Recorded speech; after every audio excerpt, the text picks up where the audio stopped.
بسم اللہ الرحمن الرحیم۔ پیارے بھائیوں، آئیے شیطان لعین کے بارے میں سنتے ہیں کہ یہ کون تھا، اس پر یہ زوال کیوں آیا کہ اللہ پاک نے اس کو ہمیشہ کے لیے اپنی بارگاہ سے مردود قرار دے دیا۔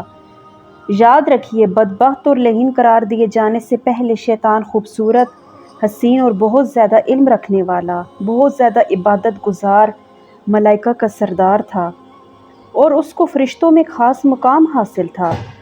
حضور پاک صلی اللہ علیہ وآلہ وسلم نے ارشاد فرمایا، فرشتوں کو نور سے پیدا کیا گیا، ابلیس کو خالص آگ سے پیدا کیا گیا۔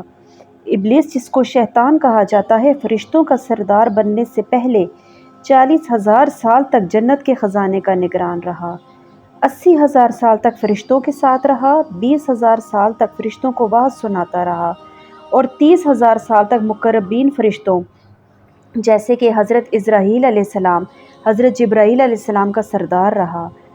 1,000 سال تک روحانیین یعنی سورج اور چاند سے زیادہ روشن والے اللہ پاک کے مخصوص فرشتوں کا سردار رہا۔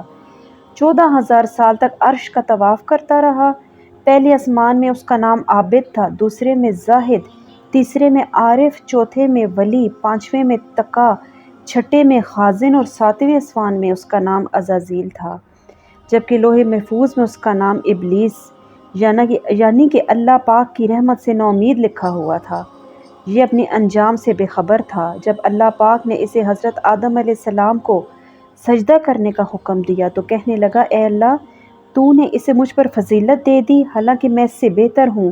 تو نے مجھے آگ سے اور اسے مٹی سے پیدا کیا ہے، میں آگ کا ہوں اور اس مٹی سے بنے ہوئے انسان کو سجدہ کروں؟ تو رب کریم نے فرمایا، جو چاہتا ہوں وہ کرتا ہوں۔ تمام فرشتوں نے حضرت آدم علیہ السلام کو سجدہ کیا، مگر اس شیطان مردود نے تکبر کی وجہ سے سجدہ نہیں کیا۔ تو فرشتوں نے اللہ کریم کا شکر ادا کرنے کے لیے دوسرا سجدہ شکرانے کے طور پر کیا، لیکن شیطان ان سے بے تعلق کھڑا رہا اور اسے اپنے اس فعل پر کوئی افسوس نہ ہوا۔ تو اس کے تکبر کی وجہ سے اللہ پاک نے اسے ہمیشہ کے لیے اپنی بارگاہ سے مردود قرار دے کر نکال دیا اور اس کی صورت مسخ کر دی۔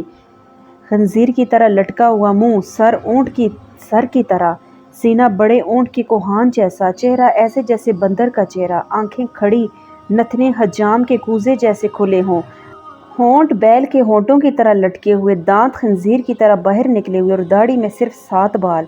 اسی صورت میں اسے جنت سے نیچے پھینک دیا گیا اور قیامت تک کے لیے لعنت کا مستحق بن گیا، اور تب سے یہ ابلیس لعین، مردود اور شیطان کے نام سے مشہور ہو گیا۔